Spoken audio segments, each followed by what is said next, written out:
ପୂଜକ ବେଶରେ ଆସୁଥିଲେ ପୂଜା ପାଠ ନାଁରେ ମନ୍ଦିରରେ କଳାକନା ବୁଲାଉଥିଲେ। ମନ୍ଦିରର ପ୍ରାଚୀନ ମୂର୍ତ୍ତି ସହ ଠାକୁରଙ୍କ ଅଳଙ୍କାର ଲୁଟୁଥିବା 3 ଲୁଟେରା ଭାଇଙ୍କୁ ଗିରଫ କରିଛି ପୋଲିସ। 3 ଭାଇ ମିଶି 3 ଜିଲ୍ଲାରେ 12ଟି ମନ୍ଦିରରୁ ଲୁଟ୍ କରିଥିବା ସୂଚନା ମିଳିଛି। ଗିରଫ ଅଭିଯୁକ୍ତ ହେଲେ ବରାଦ ପ୍ରସାଦ ଆଚାର୍ଯ୍ୟ, ଶାରଦା ପ୍ରସାଦ ଆଚାର୍ଯ୍ୟ ଓ ଆନନ୍ଦ ଆଚାର୍ଯ୍ୟ। ପୋଲିସ ସୂଚନା ଅନୁସାରେ ଏମାନେ ସମ୍ପର୍କରେ 3 ଭାଇ। ଏମାନେ ପୂଜକ ବେଶରେ ମନ୍ଦିରକୁ ଯାଉଥିଲେ।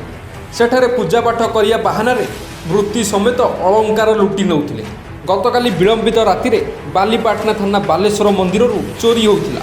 ଘଟଣାର ତଦନ୍ତ କରି ମାମଲାରେ ସମ୍ପୃକ୍ତ ଥିବା ବରଦା ଓ ଆନନ୍ଦକୁ କମିଶନରେଟ୍ ପୋଲିସ ଗିରଫ କରିଥିବା ବେଳେ ଶାରଦାକୁ କାବୁ କରିଛି ଜଗତସିଂହପୁର ପୋଲିସ।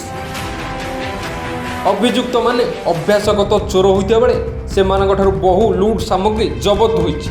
ଏମାନେ ଏହି ଚୋରି ସାମଗ୍ରୀ କେଉଁଠାକୁ ଚାଲାଣ କରୁଥିଲେ, ଏହି ସାମଗ୍ରୀ କେଉଁଠାରେ ବ୍ୟବହାର ହେଉଥିଲା, ତାଙ୍କ ରାକେଟରେ ଆଉ କିଏ ସମ୍ପୃକ୍ତ ଅଛି କି ନାହିଁ, ଅନ୍ୟ କେଉଁ ଜିଲ୍ଲାରୁ ଚୋରି କରୁଥିଲେ କି ନାହିଁ, ସେ ନେଇ ପୋଲିସ ଅଧିକ ତଦନ୍ତ କରୁଛି।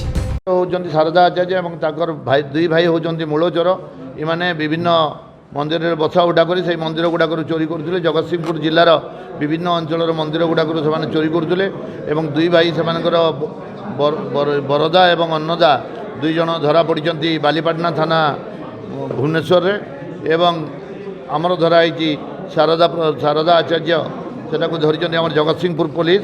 ଏହି କେସ୍ ହେଲା ପରେ ତଦନ୍ତ ହେଲାରୁ ସେହି ଗାଁର ଚଢ଼େଇ ଗାଁର ଶିବ ମନ୍ଦିରରୁ ଚୋରି ହୋଇଥିଲା ଏବଂ ଠାକୁରାଣୀ ମନ୍ଦିରରୁ ଚୋରି ହୋଇଥିଲା।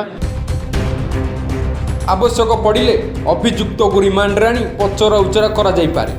ଜଗତସିଂହପୁର ଶେଖ୍ ରିଆଜୁଦ୍ଦିନଙ୍କ ରିପୋର୍ଟ, ଡୁମାଣି ଟିଭି।